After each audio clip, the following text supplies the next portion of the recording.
Ақылды лақ ертегісі. Бір бұзау, бір тоқты, лақ ел көшкенде жұртта қалыпты. Үшеуі адам болып қос тұрғызып алыпты. Қосы бір бұлақтың бойында екен. Қасында бәйтерегі бар екен.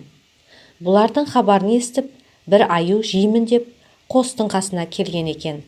Лақ аюды көріп, алдынан жүгіріп шығып, қосына келіп есік ашып енгізеді. Үйге кірген соң, аюға не береміз дейді тоқты. Сонда лақ айтады: басқа аюдың басын ас, соңғы аюдың төсін ас, болмаса осы аюдың өзін сойып ас дейді. Бұлар аю жейді екен деп аю орнынан тұра қашады.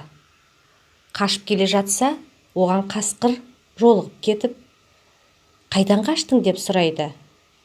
Аю: міне жерде тоқты, лақ, бұзауға барып едім, өзімді жеймін деген соң қашып әрең құтылдым дейді. Ендеше екеуміз де баралық, бірігіп желік дейді қасқыр. Аю: мен бармаймын дейді. Қасқыр бір жіп тауып, бір жағын аюдың мойнынан байлап, бір жағын өзінің мойнына байлап алып жүреді.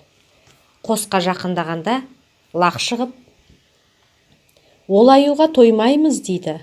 Бұл сөзден бұрынғыдан жаман қорқып, қайта қаша жөнеледі.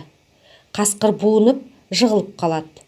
Бұл жығылып жатқан қасқырға екінші қасқыр келіп: сен не қып жатырсың дейді.